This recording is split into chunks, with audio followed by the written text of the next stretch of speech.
오늘도 놓치지 말고 꼭 알아야 할 뉴스들 준비했습니다. 스픽스가 콕 집어주는 뉴스 스콕스. 저는 시사평론가 김성환입니다. 제 앞에 김민하 평론가 나와 계십니다. 안녕하세요. 안녕하세요. 네, 안녕하세요.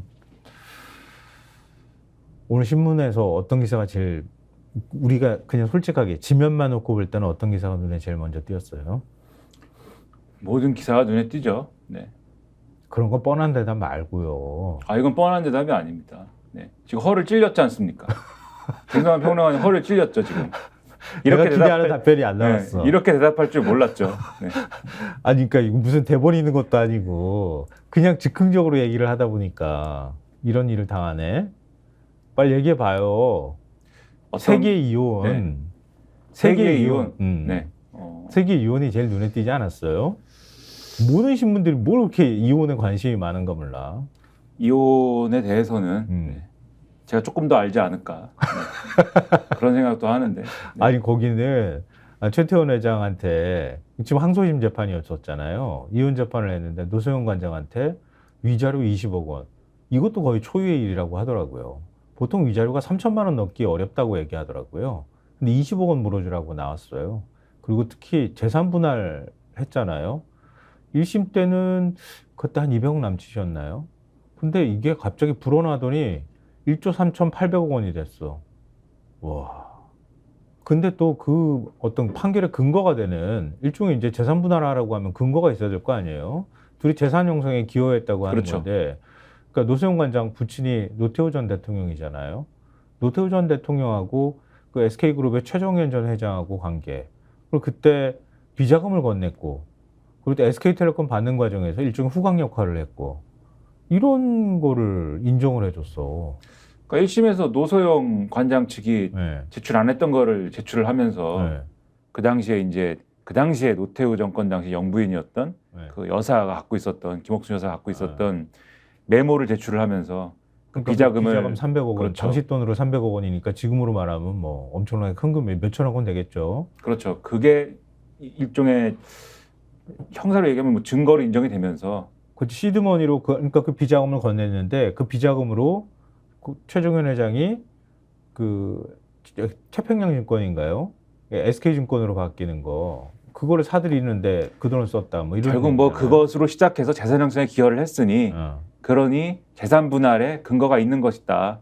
재산 분할 액수가 얼마나 1조가 넘는다 이 얘기지 않습니까? 네. 근데 1조가 지금 없잖아요. 이 최라는 분은 없나? 그러니까 현금으로 주라고 했는데 주식으로 주지 말고 현금으로 주라고 원래는 했는데 주식 달라고 했다가 네. 나중에 가가지고 현금으로 바꿨다고 하더라고요. 네. 현금으로 줘야 되는데 그러니까 뭐 그럼 어떻게 할까? 그러니까 사실 여기서 두 사람의 관계가 이혼을 하든지 말든지 사실은 무슨 뭐 관심이 있겠습니까? 뭐 혼외자, 재벌 총수가 세계일보에 편지 써가지고 저 혼외자 있거든요. 저 이제 이혼하고 싶어요.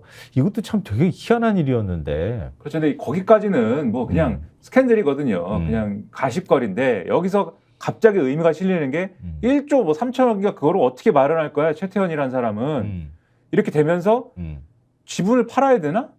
그러면은 그거 말고는 달리 방법이 그렇죠. 없는 거지. 그러면 경영권 어떻게 되지? 그러면은 경영권 분쟁이 생기나? 이렇게 되면서 이제 기업에 대한 뉴스가 되면서 이게 막 일면에 올라가는 사안이 된 거죠. SK는 후계 구도가 어떻게 되는 거야? 거기만 사촌끼리도 서로 물려주고 하니까 뭐 사촌한테 물려줘도 되긴 하겠지만 자기 자녀한테 물려주기는 좀 쉽지 않은 상황인 것 같기도 하고. 그러게 뭐 그냥 정치 후광을 얻고 대기업이 커가지고 나중에 가서 보면 국민도 뼈 빠지게 일했는데 뭐 재벌 총수 이혼하는데 돈 갖다가 다 넣어주고 뭐 이런 세상인 것 같아. 이게 참 되게 웃기는 것 같아요. 뉴스로는 흥미롭고 중요한 뉴스일 수 있는데 개인의 저의 어떤 시각으로 보면 뭔 상관이냐 이런 생각이 드네. 네, 뭐 우리 관종은 되지 맙시다. 좀 거긴 그대로 가라고 두고. 무슨 상관이냐 나랑 뭐 이런 생각이 드는 뉴스입니다 사실. 세상에 하등 쓸데없는 게 재벌 총수 걱정하는 거야. 자, 우리가 해야 될 걱정이나 좀 합시다. 그 우리 걱정. TV 출연은 어떻게 되는 것이며, 네? 도대체 방송계 일에서 되겠는가? 네. 우리 본업으로 갑시다. 그 얘기는 그만하고. 자. 먼저 신문 일면부터 보여드릴까요? 자, 한겨레 신문하고 동아일보 일면 보여드리겠습니다. 자, 저렇게 특검법안 포문연 야당, 새 국회 대결 정치 예고 이렇게 돼 있는데요. 지금 이게 21일 국회가 문을 연 거잖아요. 문을 연 첫날부터 특검법안을 발의했다. 뭐 요걸 가지고 얘기하면서 새 국회가 대결 정치를 예고하고 있다. 이런 내용을 한겨레신문 일면에서 보도를 하고 있고요. 동아일보 일면도 보십시오. 첫날부터 정부 몰아친 192석 여의도 권력 이렇게 돼 있는데요. 특검법안 발의한 내용은 똑같습니다. 근데 동아일보가 보는 시각은 저런 거예요. 첫날부터 정부를 몰아쳤다. 그리고 여의도 권력이다. 이렇게 표현한 거예요. 근데 제목이 이제 몰아쳤다. 정부를 몰아친 거지 않습니까? 근데 사진을 보면은 대통령은 뭐 몰아치든지 말든지 뭐 기분은 좋아요. 벚꽃 저거 천안 국민의힘 의원 워크숍 딱 가가지고 의원들이 한번 어커퍼 세레모니 한번 보여주세요. 그랬더니 딱 이렇게 탁 하고 손 올렸다는 거 아니야. 오른쪽에 야당은 비장하잖아요. 지금 갑자기 화면이 넘어갔습니다만. 그러게. 방금 오른쪽에 뭐 이재명 대표 등등은 비장하게 뭐 이렇게 하고 있지 않습니까? 근데 맞아요. 대통령은 신나 죽겠지. 특검법 거부해가지고 지금은 좋지. 그런 것도 있지만 저 자리에서 또 맥주를 마셨대요. 네, 좀 이따 얘기하겠지만. 그러게요. 좀 이따 그 얘기 좀 이따 할까? 아니면 지금 얘기할까요? 조금만 더 힌트 줘요. 그러면. 어떤 힌트를? 네. 아니 그 분위기 조금만 더 얘기해 달라고. 맥주를 마시고 그리고 거기 앉은 워크숍에서 원래 술 먹고 사고 치는 경우가 많았거든. 그 사고 친 사람이 지금 비서실장이야. 그렇죠. 그래서 사실은 술 갖다 놓지 말라고 그랬는데 윤석열 대통령이 오늘은 욕 좀 먹겠습니다. 맥주 다 합시다. 내가 돌아다니면서 한 잔씩 하겠습니다. 딱 이제 하시고. 그렇게 따지니까 굉장히 상징적인 게 많네. 그 워크숍 그거 끝나고 연찬회 끝나고 또 우리 권성동 의원이 기자들하고 또 술 먹지 말라고 금주령 내렸는데 또 술 한번 쫙 하고 드셨다가 그분이 또 그분한테 또 윤 대통령이 체리 따봉 이렇게 보내주고 지금 논란이 되는 윤 대통령 개인 검사지라부터 2012년부터 썼다고 하는 휴대폰 가지고 다 연결되는구나 세상이. 그리고 기분이 좋으니까 어퍼컷 한번 하고 또 그런 분위기다. 뭐 정부를 몰아치든 말든 어퍼컷 세레모니 하고 우리는 신났어. 뭐 이런 건가? 하여튼 그러네요. 분위기가 좀 씁쓸하네. 얘기하다 보니까. 어찌됐든 몰아쳤다고 하는 데에서 왜 몰아쳤나 이렇게 신문들이 평가를 했는지부터 우리가 좀 얘기를 해드리는 게 좋을 것 같아요. 3면도 보여주세요. 한겨레신문. 네. 더 세진 최상병 특검, 박대령 항명죄 공소 취소 권한도 부여. 이렇게 돼 있고요. 동아일보 3면도 보여주십시오. 똑같이 어떻게 앞에 이렇게 앞문장을 서로 커닝한 것처럼 똑같이 썼어요. 더 세진 특검법, 대통령 3일 내 특검 임명 안 하면 자동 결정. 서로 간에 주목하는 부분이 조금 달랐어요. 지금 한겨레신문은 지금 그 박대령한테 그러니까 항명죄 혐의를 적용했는데 그 공소 취소할 수 있는 권한도 특검에 부여했다는 걸 얘기를 하고 있는 거고. 그리고 동아일보는 특검을 추천을 하잖아요. 추천을 하면 대통령이 보통의 경우에는 2명을 추천하면 2명 중에 1명을 최종적으로 낙점을 하게 돼 있는데 대통령이 야당이 추천을 해도 그냥 하세월로 안 하는 거야. 그럴까봐 윤 대통령을 못 믿는 거지. 그럴까봐 추천하고 난 다음에 대통령이 3일 내 임명 안 하면 자동으로 그냥 임명이 되도록 그런 특별한 조항을 삽입했다. 특검법안에 그런 법안을 발의했다. 이렇게 지금 얘기를 하고 있네요. 그렇죠. 그래서 한겨레 일면 기사에 뭐라고 써 있냐면 왜 이게 뭐 대결 정치다, 뭐 몰아친다, 뭐 이렇게 나왔냐면. 한겨레 일면 기사가 개원과 동시에 전쟁이 시작됐다 이렇게 시작을 합니다. 표현이 너무 흥미롭더라고. 그렇죠. 역대 어떤 국회에서나 원구성 협상을 두고 여야가 개원 전투에 나섰는데 그건 맞는데 정권의 핵심 인사들을 겨누는 특검법이 개원 일성으로 터져나온 것은 처음이다. 이런 탓에 22대 국회에선 총선 민심을 화력을 삼아서 윤석열 정부를 강력 견제하려는 거대 야당과 대통령의 거부권 등을 활용해 이에 맞서려는 여당의 대결 정치가 심화될 거다. 이렇게 전망을 하는 겁니다. 그래서 이제 이런 제목이나 평가를 하고 있는 것이고 3면 기사로 넘어가면 앞서 말씀하신 것처럼 최상병 특검법 지금 발의하겠다고 하는 거에 대해서 요 내용이 구체적으로 나와 있는데 당론 발의를 지금 한 거고요. 이 각종 경우의 수를 따져서 기존 특검법의 빈틈을 메우는 데 주력했다. 이렇게 돼 있습니다.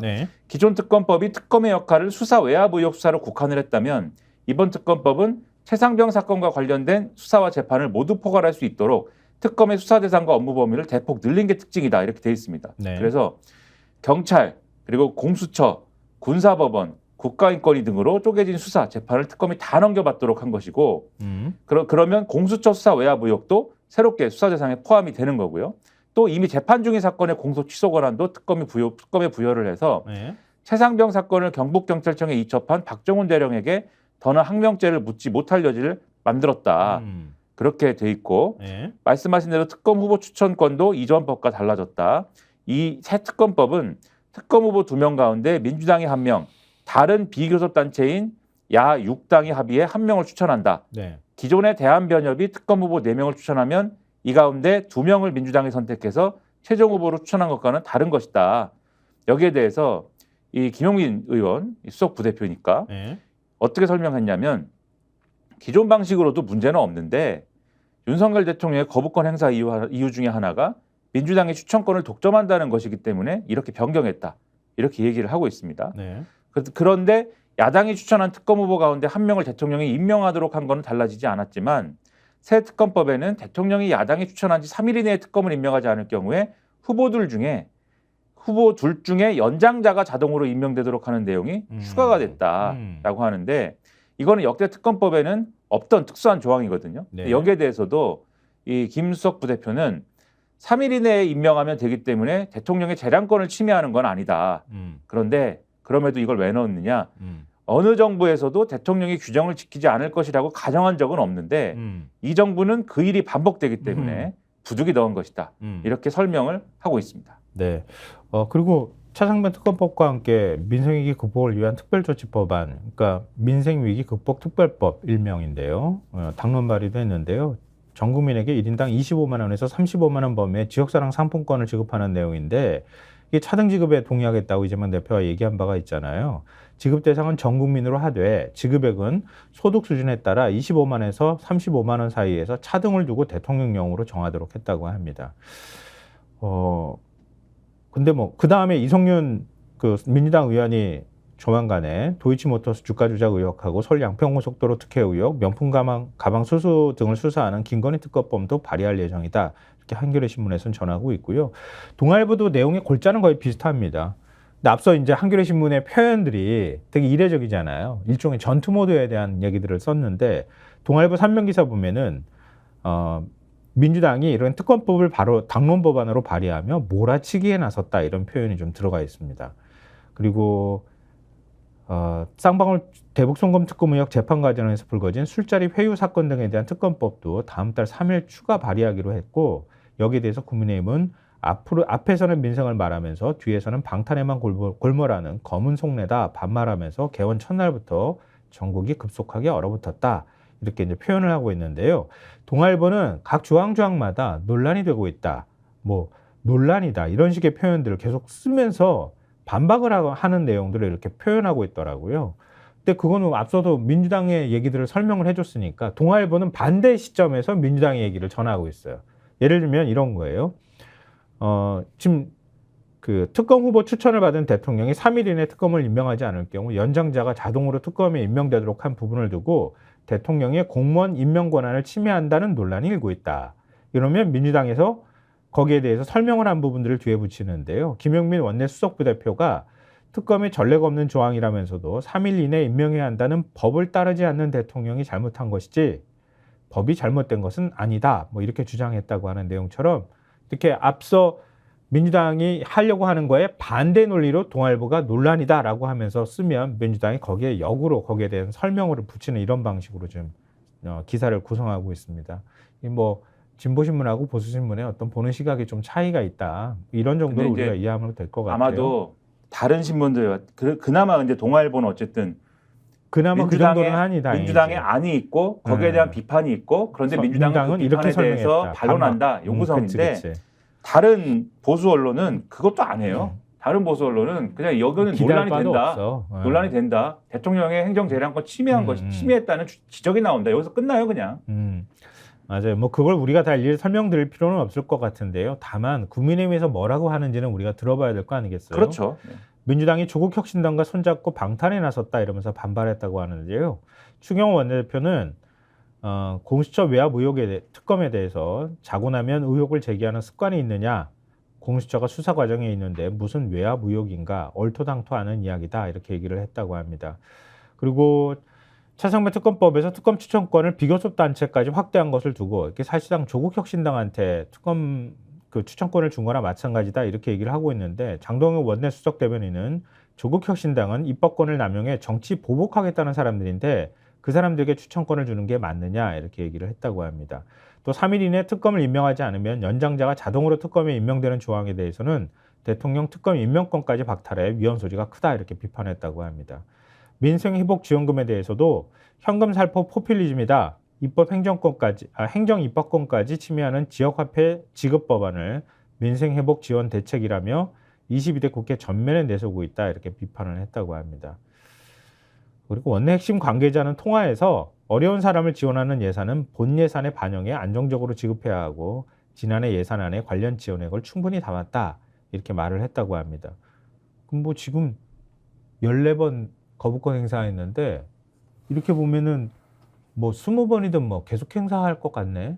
그러니까 역대 모든 대통령이 행사했던 거부권 뭐 이승만 대통령 빼고 아마 얘기하지 않았을까 싶은데 16번이라고 하는 기사 대목이 있더라고요. 근데 윤 대통령은 우리나라 모든 대통령 아니다 모두는 아니지. 하여튼 대통령이 행사한 거부권 합친 거하고 2번 지금 부족한 거부권을 행사했는데 앞으로 지금 이런 법안에 대해서도 줄줄이 거부권을 행사할 가능성이 높다고 보면은 뭐 20번이든 30번이든 아주 대기록을 쓰고 임기를 끝내실 것 같네. 아니 임기는 끝내실 수 있으려나 모르겠다. 뭐 어떤 형식으로든 끝내긴 끝내겠죠. 뭐 형식의 문제인 것이지 뭐. 끝나는 시점은 올 것이다. 그렇죠. 뭐 어떤 뭐 세상에 뭐 안 끝나는 게 어딨어 그렇게 따지면은 사람도 죽고 세상도 뭐 바뀌고 하는 건데. 그렇죠. 네. 근데 우리가 너무 힘들다. 국민이 너무 힘들지 않을까? 좀 걱정이 되는데 이렇게 여권에서는 이렇게 특검 아무런 뭐 명분이 없다 이렇게 주장을 하고 있는데 오늘 아니야 그렇지 않아라고 하는 보도가 또 있었어요. 경향신문 이면 보여주십시오. 항명 수사 지시했다던 시간 이종섭 대통령 김계환과 통화 기록 이 기사 제목인데요. 도청의 무방비 보안의식 심각은 좀 이따 또 다시 설명드리고 이게 무슨 기사 내용입니까?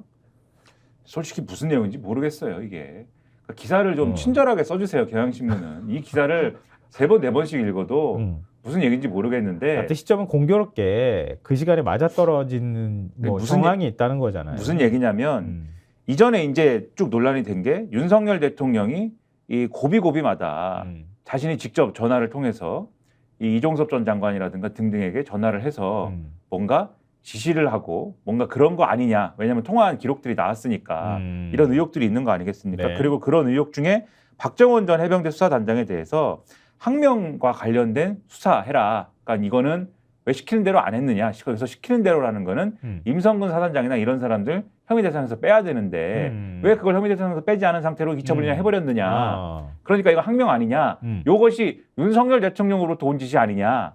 이제 이런 의혹이 있었던 거잖아요. 네, 그게 이제 8월 2일이잖아요, 작년. 그렇죠. 근데 그때 이제 그 상황에 대해서 이종섭 전 국방부 장관 측이 해명을 내놨는데 네. 그 해명은 윤석열 대통령과의 전화 통화는 박정원 전 해병대 수사단장에 대한 항명 수사 지시와는 무관하다라는 거였다는 거예요. 근데 그 해명에 진위 논란이 불거지고 있다. 이 기사가 이제 이렇게 시작을 하는 기사인데 네. 그래서 기사가 진위 논란이 불거지고 있다로 시작을 합니다. 그 왜 진위 논란이 불거지고 있느냐? 이 전 장관 측 해명과 실제 통화 내역 사이에 이해하기 어려운 정황이 포착됐기 때문이다. 이 전 장관이 국방부 검찰단장과 통화한 시간과 김계한 해병대 사령관 및 윤 대통령으로부터 전화가 걸려온 시간대가 겹친다. 이런 얘기인데 경향신문 취재를 종합을 하면 네. 박진희 당시 국방장관 군사보좌관이 지난해 8월 2일 이종섭 전 장관과 함께 출장 간 우즈베키스탄에서 김동혁 국방부 검찰단장하고 낮 12시 5분 23초에 전화통화, 국제발신통화죠. 네. 이것을 했는데 네. 이 통화는 2분 35초 뒤인 12시 7분 58초에 끝났습니다. 네. 그런데 이종섭 전 장관은 이 통화가 박진희 전 보좌관의 휴대전화를 이용해서 내가 김동혁 이 국방부 검찰단장하고 직접 통화를 한 것이다 라고 주장을 하고 있고 네. 그리고 이 통화 내역은 이종섭 전 장관이 직접 이 이 국방부 검찰단장에게 박정훈 대령에 대한 항명 사건 수사를 지시를 한 것이다. 그러니까 항명 사건 수사는 내가 지시를 내가 자체적으로 생각해서 네. 내가 한 것이지 네. 윤석열 대통령의 어떤 지시를 받고 윤석열 대통령과는 상관이 없는 거다. 이런 취지의 주장을 했다는 거예요. 그러니까 박정훈 대령이 그 수사한 거, 그러니까 그 혐의자 빼라고 했는데 말 안 듣고 경북경찰청에 이첩한 날이잖아요. 8월 2일이. 그러니까 내 말 안 듣고 이첩했어? 이거 항명죄로 수사해. 그건 검찰단에다가 그렇게 지시를 했다는 거 아니에요? 검찰단장한테. 그건 내가 지시한 거야. 이렇게 주장을 했는데 앞뒤 통화 내역을 살펴봤더니 이종섭 장관이 지시한 게 아니라 다른 지시를 받았을 가능성이 매우 높다. 이렇게 지금 얘기를 하고 있는 거잖아요. 그러니까 핵심은 이종섭이 혼자 결단하고 혼자의 권한을 사용해서 자체적으로 생각한 거냐 아니면 윗선의 지시를 받은 거냐 요 부분 아닙니까? 근데 이 전 장관 개인 휴대전화에서 파악된 지난해 8월 2일자 통화 내역을 보면 12시 4분 37초에 김계한 해병대 사령관으로부터 걸려온 전화를 받았고 그 이후에 12시 7분 44초에 윤석열 대통령에게서 걸려온 전화를 받는데 한 4분 정도 통화를 했다는 거예요. 그러니까 앞서 이 검찰단장에게 통화를 하기 앞뒤에 해병대 사령관하고 그다음에 윤석열 대통령하고 통화를 한 기록이 있다. 그리고 이게 검찰단장의 통화 내역하고 겹치는 부분이 있다. 그래서 이종섭 전 장관 주장에 따르면 양쪽에서 전화가 걸려온 상황에 이 검찰단장의 항명 수사를 지시한 셈이 되기 때문에 그래서 이종섭 전 장관의 주장은 맞지 않는다라는 게 박 대령 측의 지금 주장이다라는 겁니다. 그리고 이종섭 전 장관의 개인 휴대전화 통화 내역에서 이 국방부 검찰단장과의 통화가 전혀 나오지 않는다는 것도 주목할 대목인데 이 검찰단장과의 통화는 박진희 전 군사 보좌관과의 통화 내역에서만 나온다는 거거든요. 두 사람은 8월에만 5차례 통화한 것으로 확인되기 때문에 그래서 이종섭 전 장관이 과연 이 통화를 박진희 보좌관 명의의 폰으로 한 건 맞느냐 여기에 대해서도 이 의심을 하고 있다라고 있는 거고 하고 있는 거고 이종섭 전 장관 측이 여기서 방어를 하는 거는 이게 겹치는 시간대라고 하는 게 김계한 해병대 사령관하고 통화 시간대가 겹치는 건데 즉 김계한 해병대 사령관과의 통화가 이종섭 전 장관의 개인 휴대전화로 이루어진 상황이나 이런 것들하고의 의심이 있는 건데 그거는 김계한 사령관은 전화를 했을지 모르지만 받지는 않았어. 개인 휴대전화로. 이렇게 방어를 하고 있다. 뭔 소리야 이게? 하여튼 간에 이종섭 전 장관은 나는 지시를 받지 않았다. 나는 그 시간에 박진희 군사보좌관으로 폰을 통해서 국방부 검찰단장하고 통화를 했다. 이 얘기예요. 근데 그러니까 지금 이 복기를 해보면 김기한 사령관으로부터 12시를 기점으로 해서 얘기를 하면 김기한 사령관으로부터 전화를 받았어요. 그죠? 받고 난 다음에 그 다음에 검찰단장, 그러니까 우즈벡에서 검찰단장하고 박진희 보좌관 전화를 통해 가지고 통화를 했어. 검찰단장한테. 아마 뭔가 얘기를 나눴겠지. 그리고 난 다음에 그 직후에 대통령하고 또 통화를 했어. 이렇게 되는 거잖아요. 그러면은 김기한 사령관으로부터 정황 상황으로 보면은 김기한 사령관으로부터 이첩합니다. 혐의자 못 뺐습니다. 이런 얘기를 들었을 가능성이 있고 그리고 난 다음에 검찰단장한테 이거 항명으로 뭐 기소해 뭐 이렇게 얘기를 했고 대통령하고 통화했을 때 그거 지시사항 이행했어? 그러면서 대통령에게 얘기했을 때 네 이렇게 됐다는 얘기 구성을 해보면 그렇게 됐다는 얘기네. 그래서 이해가 안 되는 게 이종섭 전 장관 측이 나는 그 시간에 박진희 전화로 국방부 검찰단하고 통화를 했어라는 게 왜 윤석열 대통령하고 항명죄 수사하고 관계가 없는 거야라는 반론이 되는 건지가 잘 이해가 안 돼요. 지금 이 상황에서는. 근데 제 생각에 오히려 이렇게 방어를 하는 게 자기 발등 찍기다라는 생각이 드는 게 이날 이루어진 실제 국방부 검찰단에서는 무슨 일이 이루어졌느냐를 보는 게 핵심이에요. 사실. 그게 제가 볼 때는 동아일보의 다른 기사에 정황이 나옵니다. 무슨 일이 일어났는지. 네. 동아일보 신면 보여주십시오. 사실 분명하게 보이는 거는 동아일보 기사가 훨씬 더 이렇게 탁 하고 직관적으로 들어오는데요. 윤 대통령 이종섭 통화 뒤에 최상병 사건 회수에 국방부 수뇌부 개입 이렇게 돼 있어요. 그러니까 이건 무슨 얘기냐면은 공수처가 군 검찰단이 경찰로부터 해병대 수사단 조사 자료 등을 회수할 때 국방부 수뇌부가 개입한 혐의를 포착한 것으로 알려졌다. 그러니까 이건 뭐냐면 검찰단이 사건을 회수해왔고 국방부는 관여를 하지 않았다라는 유재훈 국방부 법무관리관 등의 주장을 뒤집을 수 있는 증거를 확보한 것이다.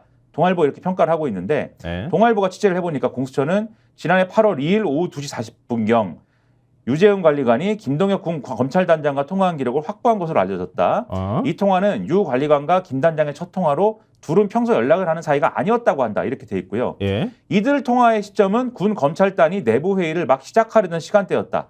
당시 군 검찰단은 회의에서 해병대 수사단이 경북경찰청으로 넘긴 사건을 회수하는 방안을 논의한 것으로 전해졌다. 해병대 수사단은 이날 오전 임모 전 사단장 등 8명을 업무상 과실치사 혐의로 적시한 조사 자료를 경북청에 이첩한 상태였다. 예. 공수처는 유 관리관이 김 단장과의 통화에서 사건 회수를 논의했을 가능성이 높다고 보고 있다. 이렇게 돼 있고 예. 이날 요 통화에 앞서서 오후 1시 50분에 유재훈 관리관이 경북청의 노모수사부장과도 통화를 했다고 하고요. 경북청하고도 통화를 한 거예요. 예. 그럼 유재훈 관리관이 사건 회수의 상당 부분 관여했을 관여했지. 가능성이 그렇지. 높아지는 것이고 군 검찰단하고 경북경찰청 양쪽으로 연락을 취한 사람이니까. 그렇죠.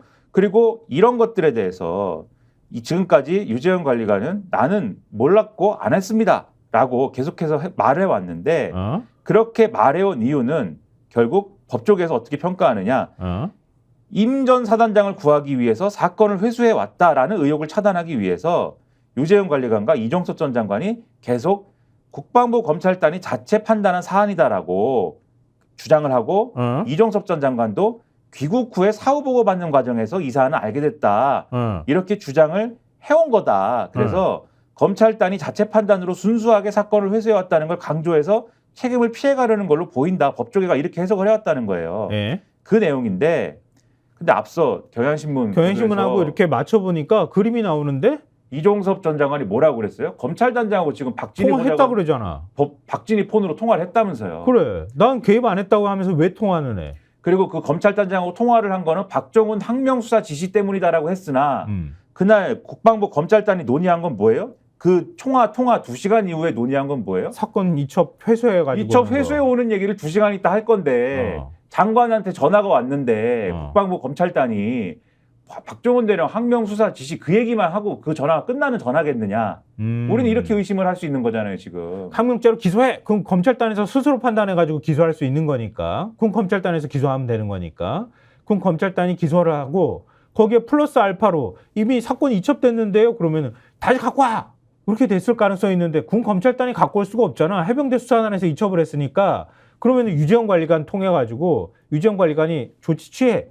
이렇게 했을 가능성이 굉장히 높네. 그렇죠. 그런데 이전까지의 이종섭 전 장관의 주장은 나는 이첩을 회수하고 그런 얘기는 몰랐습니다. 난 관여 안 했어. 왜냐하면 우즈벡에 나가 있어서 몰랐습니다. 그랬잖아요. 네. 그럼 여기서 이게 깨지는 거죠. 이종섭이 나쁜 X네. 진짜로. 그래서 호주로 그렇게 내보내려고 그랬나 보네. 그래서 이날 윤 대통령한테 전화 막 3번이나 연속으로 받고 그랬잖아요. 그렇죠. 12시 무렵쯤에. 그러니까 아까 한 번이라고 얘기한 게 아니라 3번이나 전화 받았잖아. 그렇죠. 왜 3번을 했는지 모르겠는데 어쨌든 이첩한 날 오전에 이첩하고 우즈벡에 가 있는 국방부 장관하고 검찰 단장하고 통화하고 그리고 난 다음에 대통령이 전화를 3번씩이나 받고 그리고 뭘 어떻게 됐는지 모르지만 유재현 국방부 법무관리관이 그것만 있는 게 아니라 지금 공직기관 비서관실하고도 또 움직이는 그렇죠. 게 보이고 그다음에 국가안보실도 그때 움직였잖아요. 그렇죠. 유재현 법무관리관이 중간에서 왔다 갔다 하면서 이첩하는데 관여를 했고 어떤 대화가 오고 갔는지 모르지만 그것까지는 확인이 된 거 아니야. 이첩해서 돼가지고 오는 것까지는. 그러니까 그건 이첩한 게 아니라 회수해 온 거다. 이런 식의 얼버무리면서 지금 얘기를 하고 있는 거고. 이 짧은 시간 안에 모든 게 다 이루어졌네. 전방위적으로 그게 유재은이든 박진이든 뭔 이종섭이든 그리고 뭐 국가안보실이든 다 움직인 거야. 다. 비서관실이든 쭈르륵 다 제각각의 라인으로 다 같이 움직인 거죠. 야. 우즈벡에 있는 사람이든 야. 용산에 있는 사람이든. 근데 그거는 아무런 관계가 없는 통화라고 주장하고 있잖아요. 그렇죠. 모두 그거는 이 큰 하나의 덩어리인데도 그 안에서 이 통화는 그게 아니고 이 통화는 저게 아니고 나는 우즈벡에 있으니까 뭐 늘 전화할 수 있지 뭐 이런 식인 거지. 근데 다 필요 없고 요 2개 기사만 딱 봐도 다 서로 다 각자의 얘기가 다 충돌하고 이종섭 전 장관의 어떤 시각으로만 봐도 요걸 지키려고 이쪽으로 가면 거기 가면 이 폭탄이 기다리고 있고 이걸 피하려고 이쪽으로 가면 또 이런 폭탄이 기다리고 있고 아주 난감한 상황들이다 이 사람들은. 그럼 이거를 어떻게 해야 되느냐? 특검으로 풀어야죠. 그러니까 그러면 공수처가 최소한 대통령 그 개인 폰은 그거는 압수수색은 못한다 하더라도 다른 사람 거는 압수수색해야 될 거 아니야. 그러니까요. 이종섭 장관은 휴대폰 뭐 어디 갔다가 버렸는지 모르지만 새 폰 쓰고 있는 거 갖다가 줬다며. 그러면은 뭐 유재원 관리관이든 아니면은 지금 검찰 단장이든 검찰 단장을 넘어서 대통령실로 넘어가면은 지금 국가안보실의 관계자든 뭐 지금 공직기관 비서관이든 다 있잖아요. 그 빨리 폰 다 압수수색해야 되는 거 아니야. 그거 말하죠. 그거 없으면은 난 모르겠는데요. 그냥 일상적인 통화했어요. 이렇게 하거나 아니면 지들끼리 입 맞춰봤으면 그냥 끝나는 거 아니야 지금. 그래서 황당합니다. 네. 아까 경향신문 이면 기사 보여드린다고 말씀드렸는데요. 대통령 이 개인 폰 사용해가지고 막 이렇게 전화해도 되는 거예요. 2012년부터 쓴 검사 시절부터 썼던 휴대전화라는데 대통령이 그 전화 들고 지금 다 뭐 무슨 일을 벌이는 거야 대체. 뭐 국민의힘 의원들하고도 통화 그냥 수시로 하고 그런다면서 그 전화기로. 제 생각엔 그리고 일부 기자들하고도 통화하지 않을까 저는 그렇게 상상을 하고 있습니다. 기자들하고 아니 그거 유튜버들 보수 유튜버들이 대통령한테 수시로 전화 받았다고 얘기를 하고 있잖아 자기들이 자기 입으로. 그거 비아폰으로 썼겠어요? 개인 폰으로 한 하죠. 거지. 네, 그렇죠. 고맙습니다. 그리고 대통령이 비서관이나 밑에 행정관들이나 아니 특히 비서관급들이나 수석급들한테 보수 유튜버 그거 보고 저 방송하는 거 보고 막 계속 링크 보내준다며. 그런 얘기가 떠들고 있어 지금. 그 휴대폰 계속 써도 되는 거. 아니 우리 구독자분들은 너무 수준이 높으셔서 우리 이런 얘기 할 필요도 없겠지? 이 기사에 보면은 미국 사례가 드러나 있어요. 미국에선 도널드 트럼프 전 대통령이 개인 휴대전화를 사용해 논란이 된 바 있다. 중국 정보기관이 미중 무역 전쟁 확대를 막기 위해 트럼프 대통령의 휴대전화를 도청해 왔다고 뉴욕타임스가 2018년에 보도를 했었다. 이런 일이 일어나지 말란 법 있냐 이거예요. 그런데 지난해 뉴욕타임즈가 보도한 것도 있잖아요. 그런데 윤석열 정권은 미국이 도청을 하거나 하면은 뭐 마치 이제 그럴 수도 있는 것처럼. 맞다. 그때 어떤 반응 보였는지가 맞아. 그럴 수도 있는 것처럼 뭐. 아니 대통령 국가안보실장하고 외교비서관하고 통화한 걸 도청까지 하는 나라에 미국이 그렇게 도청했다는 거 아니에요. 그리고 대통령실이 이거 뭐 늘상 있는 일 같은 것처럼만 얘기해 놓고 난 다음에 대통령실 보안 막 다시 강화하고 막 그랬다며.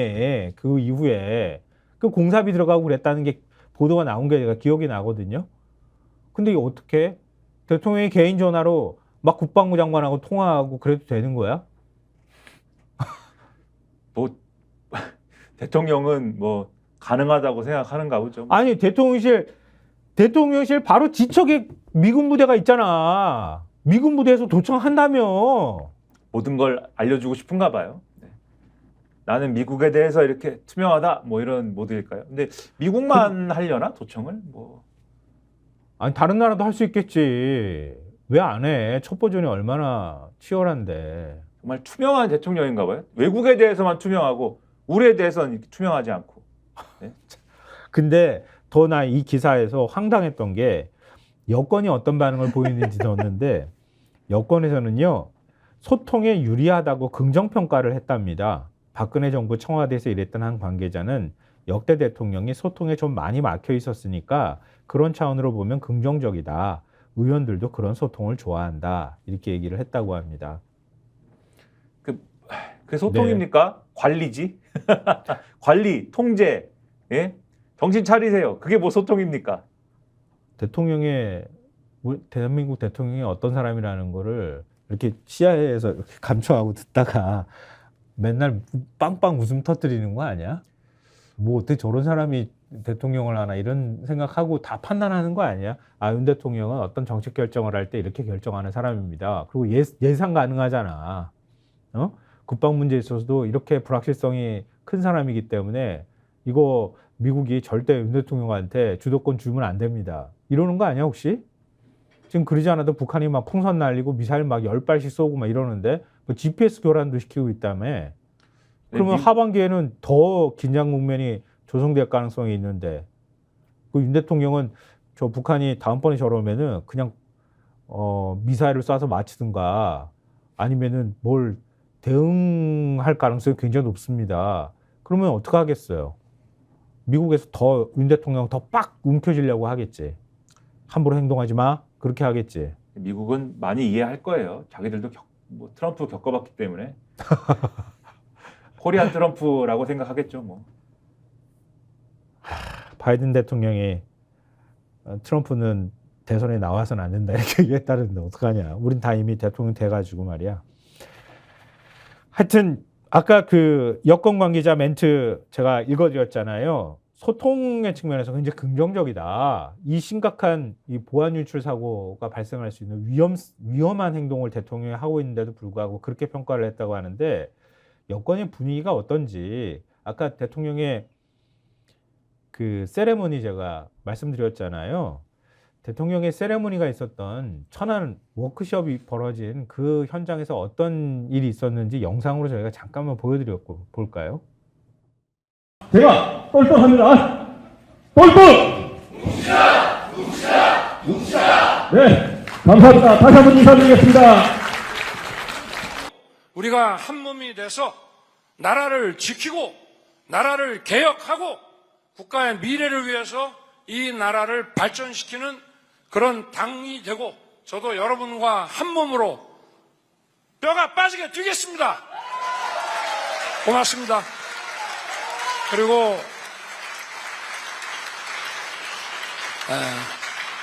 오늘 저녁은 뭐 아까 뭐 맥주도 놓지 않아야 된다고 하셨는데 오늘 제가 좀 욕 좀 먹겠습니다. 그리고 제가 테이블마다 다니면서 여러분들에게 맥주로 축하주 한 잔씩 다 드리겠습니다. 자, 파이팅! 네.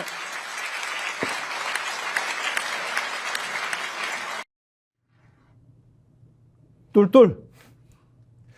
맥주였을까? 네. 말지 않았을까? 아니 욕 좀 먹더라도 맥주 막 깔아놓고 맥주 한 잔씩 다 따라줬다며. 내가 다 따라주겠다고 말했다며. 말지 얼마나 않았을까요? 고맙겠어. 특검법 막아줘가지고. 막 감업이지 뭐. 제 뼈가 빠지게 막 뛰겠다는데. 생각에는 말았다고 봅니다. 밑에서 이렇게 꺼내가지고 다시 그 내려놓고. 네, 말았다고 봅니다. 아이고, 와 씨. 뭐해? 술도 잘 못 먹으면서. 술을 끊었습니다. 아 그러니까 네. 술도 안 먹고 말만 하고 맨날. 아 참. 욕 그냥 먹겠다고. 맥주를 마셨을 리가 없어요. 저게 대통령 스타일이 나오는 거잖아요. 제가 욕 좀 먹더라도 맥주 다 제가 한 잔씩 따라 주겠습니다. 대통령의 스타일이 보이잖아. 국민이 욕을 나한테 하더라도 뭐 내가 오늘 기분 낼게. 이렇게 정책을 하고 국가 운영을 하니까 대한민국이 지금 이 꼴아지잖아요. 지난번에 주스 마실 때 얼마나 답답하셨을까요? 이거 그때도 얘기했었어. 그 진짜 네. 주스 맞아. 그러니까 왜 주스지? 와인 아닌가? 의심. 네. 의심은 뭐 할 수 있으니까. 대놓고 카메라가 다 들어와 있는데 대통령이 저러면 어떡해. 내가 욕 좀 먹더라도 맥주 다 돌리겠습니다. 우리 한잔 합시다. 뭐 똘똘 뭉치자. 뼈 빠지게 뭐. 진짜 이게 뭐 하는 거냐고 이게 대한민국이.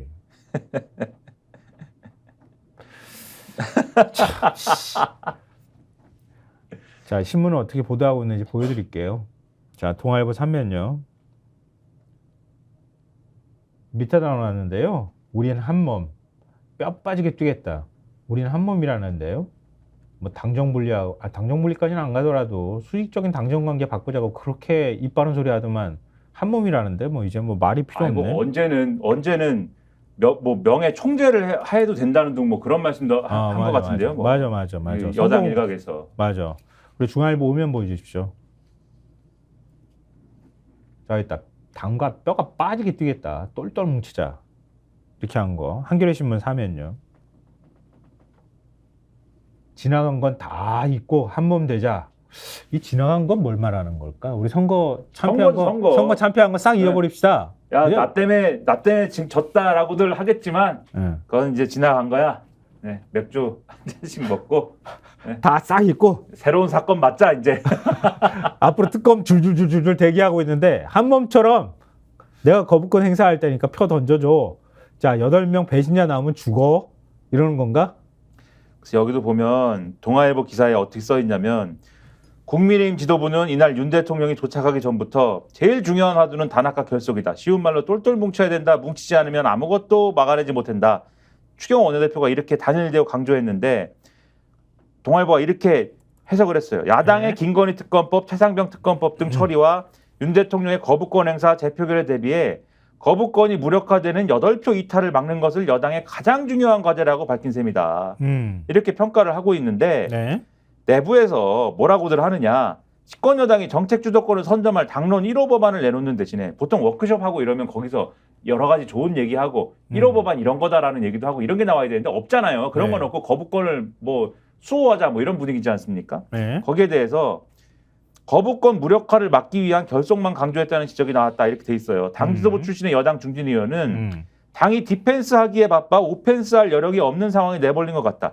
체질 자체가 패배주의에 빠져버렸다. 이렇게 돼 있고 네. 강연과 정책과 비전 관련 내용이 아닌 강연과 정책도 비전 관련 내용이 아닌 투쟁 구호가 줄을 이었다. 강연자로 임명진 전 자유한국당 비상대책위원장이 나섰는데 용산과 거리를 둬야 한다. 수직 어쩌고 하는데 그거 다 쓸데없는 소리다. 절대로 탄핵이 있어서는 안 된다. 하해가 있어서는 안 된다. 이렇게 주장을 했다고 하고 영남 지역의 한 초선 의원이 이런 얘기 듣고서는 이렇게 얘기를 했답니다. 정책정당이나 민생정당 얘기 많이 할 줄 알았는데 계속 탄핵 얘기만 나와서 의아했다. 한 중진 의원은 이렇게 얘기했대요. 임기 3년 남기고 여당이 국정과제 이행을 위한 입법 비전을 제시하기도 바쁜데 시간을 까먹고 있다. 그러니까 자기들이 봐도 한심한 상황이지 않았을까. 네. 그러니까 이런 말씀들을 했겠죠. 동아일보에. 중앙일보 보도 보면요. 임명진 위원장 얘기가 나오는데요. 총선 참패 원인을 지적하면서 한동훈 전 비대위원장을 겨냥한 발언을 내놓기도 했다. 비대위원장이 구의원 선거도 한 번 안 해본 사람이었다. 108석을 얻은 것도 너무 다행이다. 이렇게 얘기를 했다고 합니다. 그리고 그 부분 얘기하기 전에 제가 여기서 나온 놀라운 얘기들에 대해서 조금 더 설명드리면 성일종 사무총장 한겨레 기사에 보면은 이렇게 얘기했대요. 성일종 사무총장이 박근혜 전 대통령 탄핵 때 야당이 유언비어를 생산 유포해서 국민 정서를 흔드는 걸 많이 봤다. 의원님들이 당원들과 수시로 소통하면서 정확한 정보와 정신적 측면의 교육을 해야 된다. 그러니까 탄핵에 대비해야 된다. 이런 얘기를 그 자리에서 임명진 전 위원장뿐만이 아니라 그렇게 얘기했구만. 그러니까요. 우리 손으로 탄핵하는 씻을 수 없는 죄를 지은 정당이다. 그렇죠. 그 이분뿐만이 아니라 성일종 사무총장도 탄핵에 대비해야 된다는 취지 얘기를 막 하고 그리고 이 자리에서 막 황우여 비대위원장이 21대 국회 선배들이 가르쳐준 단결 참 놀라운 것이지 않느냐. 우리 뒤에 대통령이 계신다. 정부의 모든 기능이 함께한다. 우리는 정말 강력한 정당이다. 108석이 이게 무시할 수 있는 의석수가 아니다. 아유 막 그러니까 뭐 이게 어당팔이라고 모르는데 뭐 팔자 빼고 거의 뭐 종교적 분위기입니다. 막. 예. 진짜 실제로 종교인이야. 그렇긴 한데 그게 특정 종교를 또 얘기할 수는 없으니까 네, 종교적 분위기에서 두 명이 종교가 같아. 어떻게? 이렇게 하는데 지금 한동훈 위원장을 자꾸 겨냥하는 얘기가 나와요. 임명진 전 비대위원장 지금 말씀하신 대로 한동훈 전 비대위원장을 또 겨냥을 했더라고요. 그리고 또 한동훈 위원장 겨냥하는 데가 또 있잖아. 조국혁신당. 한동훈 특검법 발의했잖아요. 지금 또. 한동훈 특검법 발의한 거 보면은요. 그냥 내용만 말씀드릴게요. 17명 의원의 공동 발의가 있었다고 하는데요. 한동훈 전 위원장이 검사 및 법무부 장관으로 재직하던 시절 고발 사주 의혹 사건 관여, 윤석열 전 검찰총장 징계 취소 소송 상고 포기, 이거 법무부 장관 시절이었잖아요. 딸 논문 대필 의혹, 경찰이 질끈 감아주고 무혐의 처분해 준 거, 그리고 이재명 대표 체포 동의안 관련 비밀 누설, 검수원복, 그러니까 검찰 수사권 원상복구 시행령 개정 등 5개 사안을 특검 수사에 맡기자라는 게 골자라고 합니다. 근데 한동훈 위원장이 나오긴 나오는 건가? 지구당 부활 얘기를 해가지고 나오는 거 지구당 아니냐? 부활 얘기를 하는데 지구당 부활 얘기를 왜 뜬금없이 또. 근데 더 웃기는 거는 차떼기 사건 수사 검사였다며 또. 그렇죠. 그때는 지구당 부활하면 안 된다 그랬다며. 근데 사실 차떼기 수사랑 지구당이랑 뭐 그렇게 큰 상관이 있습니까? 그것도 좀 근데 의문인데. 왜냐하면 지구당 관리하는데 돈이 많이 드니까 지역 조직들 관리하고 이러는데 돈 드는 거 가지고 그것 때문에 돈 받았다 이런 근데 거지. 당시에 당시 수사하다가 차떼기- 그걸 느꼈다는 거지. 웃긴 거죠. 그렇게 주장한다면 웃긴 게 그 당시에 차떼기 수사가 그러면 지구당을 그럼 압수수색을 했나요? 아, 지구당 압수수색하지는 않았지. 사실 그 수사를 빌미로 해서 그 상황을 빌미로 해서 아 정치개혁이 필요해라면서 지구당을 없애자라고 주장한 건 오세훈이죠. 맞아요. 그래서 이 법 이름도 2004년 오세훈법이라고 그렇죠. 불렸잖아. 오세훈법이었단 말이죠. 그러니까 그거를 정치 쟁점한 거는 오세훈 시장인 거고 그 수사에서 직접적으로 뭐 이 지구당이 문제라는 결론이 뭐 수사에서 나왔겠습니까? 근데 그 발언에 대해서도 이것도 정치적으로 중앙일보가 해석했더라고. 그런데 이게 왜 이렇게 되냐면 이 중앙일보 보면은 한 전 위원장은 이날 지구당을 부활시키자고 공개적으로 촉구했다. 한 전 위원장은 페이스북에 차떼기가 만연했던 20년 전엔 지구당 폐지가 정치개혁이었지만 지금은 기득권의 벽을 빼고 정치 신인과 청년들에게 현장에서 공정한 경쟁을 할 수 있도록 지구당을 부활하는 것이 정치개혁이라고 썼다. 이렇게 전했는데 갑자기 뜬금없이 그럼 최상봉 사건에 대해서는 얘기를 하지. 그거는 이 꽉 닫고 이걸 갑자기 꺼냈어. 왜 그랬느냐? 한 전 위원장의 지구당 부활 주장은 당권 도전을 두고 몸을 푸는 것이라는 시각이 존재한다. 윤 대통령과의 갈등 이후 현역 의원들의 지지를 얻기 어려워진 한 전 위원장이 원외 조직에 구애해야 한다는 것이다. 현행 정당법상 지역 사무실을 운영할 수 없는 원외위원장들로선 법을 바꿔 지구당을 허용해야 현역 의원들과 대등하게 경쟁할 수 있다고 주장한다. 잠재적 경쟁자로 꼽히는 오세훈 서울시장을 동시에 견제하는 카드란 분석도 있다. 2004년 지구당 폐지 방안을 담은 정치개혁 입법을 주도한 사람이 다름 아닌 오 시장으로 당시 법안 별칭이 오세훈법이다. 이렇게 돼 있단 말이죠. 그리고 황우혁 그 비대위원장이 이델리하고 인터뷰에서 절충형 집단 주도 체제 전환 구상을 바뀌었다고 하잖아요. 그러니까 여러 명이 당대표에 출마하는 거야. 근데 당대표가 된 사람과 되지 못하고 떨어진 사람들이 있잖아요. 된 사람은 당대표가 되고 떨어진 사람들은 최고위원으로 임명하자. 이게 절충형. 네. 정확히는 집단적 지도체제로 갑시다라는 주장이 원래는 그 얘기인데 왜냐하면 명부를 분리해서 선출하면 당대표에 떨어진 사람은 그냥 집에 가야 되고 최고위원은 그치. 별도로 뽑는 거잖아요. 그치. 근데 집단적 지도체제로 하자 그러면 당대표를 따로 뽑는 게 아니라 최고위원 선거를 쭉 해가지고 1등한 사람이 당대표가 되는 거니까 그러면 당대표에서 당대표가 꼭 안 된 사람도 지도부에 진입할 수 있잖아. 부담이 없지. 이렇게 되는 건데 그렇게 되면은 다 이 당대표에 나갈 만한 사람만 다 지도부가 되는 거 아닙니까? 라는 반론이 또 있는 거지 않습니까? 네. 그래서 절충을 하자는 게 뭐냐면 한 2, 3등까지 당대표 선거에서 한 2, 3등까지 지도부에 껴줍시다. 그러니까 4등, 5등, 6등, 7등 껴주는 게 아니라 2, 3등까지는 껴주고 나머지는 최고위원 선거에서 최고위원을 뽑읍시다. 그러니까 그러면 당대표가 3명 되는 거 아니야? 그럴 수도 있는데 즉 한동훈 나온다고 해서 뭐 부담 갖고 뭐 이러지 마세요. 그냥 다 나오세요. 이런 얘기 하는 거예요. 다 부담 갖지 말고 나오세요. 한동훈도 나오고 나경원도 나오고. 한전 위원장 지지자들이 당장 뭐 집단 반발하고 있다면서요. 한동훈이 될 것 같으니까 니네들이 이러는 거지. 그렇죠. 한동훈 네 멋대로 될 것 같지. 친윤이 꽉 잡고 있는데 당은 그럼 최고위원도 친윤으로 뽑고 그리고 한동훈하고 같이 출마했던 경쟁자들도 최고위원으로 뭐 안 들어주면 그러면 다 비한이잖아. 한동훈 하나만 한동훈이고. 근데 지금 그런 이제 내부의 분위기 좀 어지러운 게 또 친윤 이철규는 또 이 방안에 반대를 합니다. 또 어지러워요 지금 얘기가. 난리가 났는데 자기들끼리.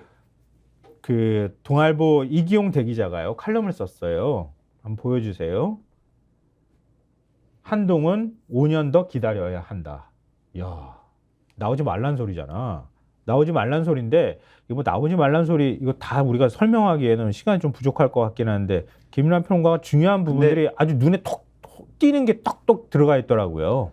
그렇죠. 근데 약간은 설명해 줄 필요는 있어요. 왜냐하면 짧게 그러면 이분이 대통령 결국 한동훈 얘기를 하면서 대통령을 비난을 하고 있어서 그런 게 재밌다. 대통령이 이렇게 망쳐놨는데 한동훈도 검사 아니냐. 그렇죠. 이 검찰 독재에 대해서 이성적 국민들도 검사 스타일 리더십에는 진저리를 치게 된 게 현실이다. 정무감각 결핍, 오만한 언행, 일방적 메시지 전달, 엘리트 의식, 일단 잡아들인 뒤 용의자를 좁혀가는 듯 먼저 던져놓고 뒤수습하는 정책 추진 방식. 지난 2년 동안 민낯을 드러낸 이런 리더십 중 상당 부분은 개인의 캐릭터 탓일 수도 있는데도 국민은 평생 검사만 했기 때문에 저런다는 인식을 갖는 게 현실이다. 근데 검사 출신인 한동훈이 나와? 그렇죠. 정무감각 제로 대통령을 겪으면서 국민은 정치 처보가 얼마나 위험한지를 깨달았다. 이런 등등의 얘기를 하면서 한동훈이라는 사람은 어쨌든 뭐 다른 거 할 수 있는 거 아니냐. 서민을 위한 무료 변론 활동을 하든지 보궐선거 나가든지 시도지사 선거에 나가든지 뭐 하고 나서 2032년에 대선 나와도 59살 아니냐. 굳이 지금 왜 하려고 그러냐. 이런 얘기를 하는 건데. 근데 그 사이에 그렇죠. 한동훈이 이미 몸 풀었어. 이런 대목이 들어가 있어. 이런 걱정을 이 사람이 하는 이유가 있습니다. 어? 한동훈이 시동을 안 걸고 있으면 이런 걱정 안 할 건데 시동을 걸고 있으니까 이런 얘기를 하는 게 뭐가 나오냐면 첫째, 한동훈은 최근 지인들에게 고령 운전자 면허 의대 증원 논란 등을 거론하며 전통적 지지 기반이 다 허물어지고 있다. 뭐 언제 자기가 전통적 지지 기반을 뭐 알았다고? 당이 막아줘야 하는데 그걸 할 사람이 아무도 없다 하며 당대표 출마를 시사했다고 한다. 이렇게 돼 있고 그다음에 이 글에 또 뭐가 나오냐면 한동훈 주변에도 비공식 정무팀이라 할 만한 도움을 주는 그룹이 있다. 야, 장인. 자기가 아는 거야 누군지. 장인. 쓰는 거야. 장인 괄호 열고 진형구 전 대전고검장의 고교 동문이며 안기부 고위 관부를 지낸 원로급 인물 그리고 정치부 기자 출신의 인사 등이 참여하고 있다고 한다. 그러니까 이 주변에서 이 사람 많은 주변에서 지금 이미, 아니면 기회가 없다. 당신 지금 나서야 된다라고 막 할 텐데 이미 정무팀까지 다 꾸려서 이제 이제 나가 선언만 하면 되는 상황인데 거기다가 이기용 대기자가 초를 팍 친 거 아니야. 당신이 지금 바람이 들었는데 당신 검사 출신이고 해서 윤석열 정권 바로 다음에 할 수가 없다. 당신은. 당신은 오히려 석고대죄를 하면서 이미지를 바꿔야지 지금 안 됩니다. 이런 얘기를 하고 있는 거예요 지금. 이 칼럼 보겠지? 읽겠지? 누가 링크 보내주겠지 뭐. 읽고 짜증내겠죠. 누가 링크 보내줄 것 같아 내가 볼 때는. 읽고 아마 텔레그램 이런 데도 차단하지 않을까. 네. 마지막으로 그 얘기 해야 되겠죠. 헌재가 안동환 검사 탄핵소추 이거 결정을 했잖아요. 했는데 기각 결정했어요. 근데 기각 결정한 것 중에서 그나마 한겨레 신문이 제일 자세하게 관련 내용을 썼더라고요. 이 내용이 좀 복잡하긴 한데요. 헌재 재판관 5대4 의견으로 탄핵소추를 기각했거든요. 한겨레 신문 6면 보여주십시오. 자, 이렇게 되어 있는데 기각됐다고 하는 사실만 보통은 이미지로 갖고 계실 거예요. 그래서 헌법재판관들이 탄핵소추를 기각을 했는데 그 기각한 게 탄핵소추 자체가 부당한 거였다. 그래서 기각했겠지. 이렇게 생각할 부분이 아니라는 거 아니에요. 그러니까 이게 지금 9명이지 않습니까? 헌법재판관들이. 예. 9명인데 지금 나온 거는 5명이 기각, 4명이 인용이다. 이런 네. 결과잖아요. 네. 그런데 이게 결국 안동환 검사가 잘한 거냐, 잘못한 거냐. 네. 요 쟁점으로 보면은 네. 그렇지 않고 9명 가운데 6명은 안동환 검사가 잘못한 거는 맞다라고 판단을 했다라는 거예요. 그러니까 그렇게 공소권을 봐야 되는 거고. 남용했다. 그렇죠. 그렇게 봐야 되고 이 구체적인 쟁점에 대해서 말씀드리면 안동환 검사가 첫째, 형법을 위반해가지고 직권남용을 한 거냐에 대한 쟁점. 두 번째, 검찰청법을 위반해서 권한을 남용한 거냐에 대한 쟁점. 직권남용. 그러니까 1번이 직권남용, 2번이 검찰청법 위반의 권한남용, 예. 3번이 예. 국가공무원법을 위반해서 성실의무를 위반한 것이냐. 요 세 가지 쟁점이 있는데 3명은 사실은 이제 보수 성향의 3명은 네.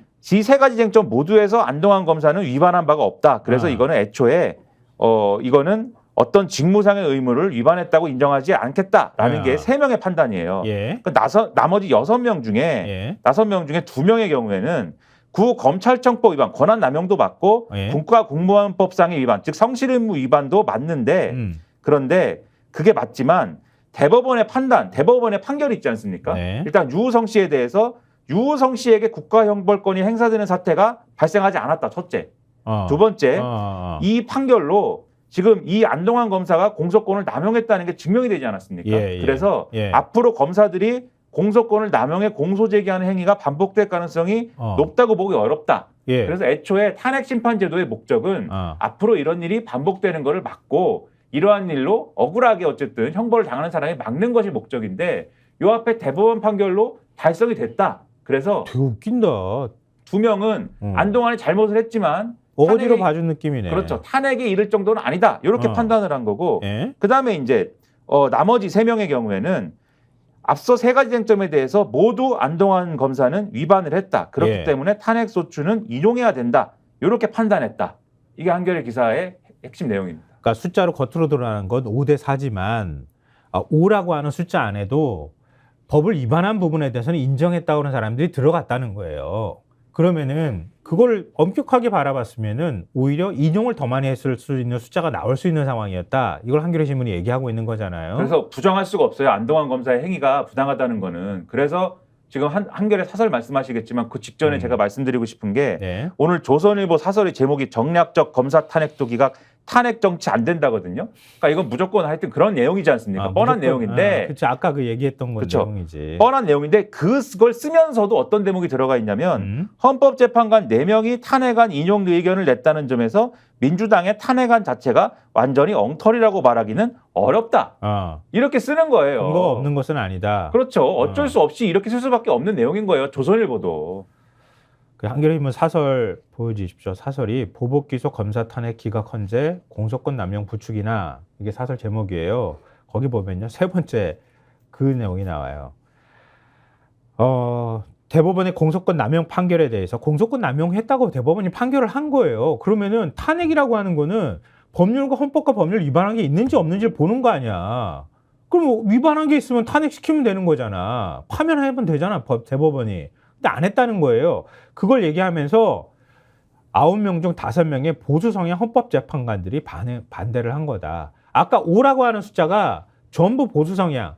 지금 윤 대통령이 추천을 했거나 그리고 추천 몫으로 따지면은 보수 쪽에서 추천한 인사라고 하는 사람들 5명이 그냥 반대를 했기 때문에 이런 결과가 나온 것이다. 이렇게 얘기를 하고 있고요. 우리나라 검사는 수사와 기소를 독점하다시피 해 웬만한 위법 행위는 수사조차 받지 않는다. 안 검사도 내부 감사나 징계를 받지 않았고 시효가 지나 형사처벌도 할 수 없다. 탄핵이 아니면 어떤 불이익도 받지 않는 특권층이 바로 검사다. 그런데 이번에 이렇게 판결을 냈다라고 하면서 소수 의견에 더 주목한다고 얘기를 하면서요. 이번 헌재 결정은 검사의 특권의식을 더욱 조장하는 계기가 될 것 같다. 유감이다. 이러면서 사설을 마무리하고 있습니다. 뭐 대법원 판결로 우리 검사들이 스스로 내부 자율 규제를 하겠지. 뭐 안 하겠죠. 한번 크게 혼나야 되지 않을까요? 공소권 남용해도 처벌할 수 없는 거잖아. 어찌 보면 대법원 소송으로까지 가야 되는데 그렇게 과연 할 수 있을까 싶네. 참. 왜 이거는 비난하지 않지? 헌재가 이념화됐다고? 누가요? 조선일보가? 아이 다 알면서 왜 그러십니까? 다 알면서. 아, 참. 한쪽에서는 1조 3천억을 재산분 안 해주고 다른 한쪽에서는 뭐 하는 짓인지 모르겠다. 정치가 이게 뭔지 모르겠다. 자, 구독자님들 오늘도 시청해 주셔서 정말 고맙습니다. 구독, 좋아요, 알림 설정 부탁드리고요. 주변에 많은 홍보 부탁드리겠습니다. 이게 마지막에 이렇게 다리 힘이 풀리는지 모르겠습니다. 자, 오늘도 감사합니다. 저는 시사평론가 김성환. 김민아였습니다. 고맙습니다. 저희가 얘기할 때 오셔가지고 라이브로 관전하시기 바랍니다. 반드시 주변 사람들 데리고 오시기 바랍니다. 구독, 좋아요, 알림 설정 해주시기 바랍니다. 좀 살려주십시오. 저 좀.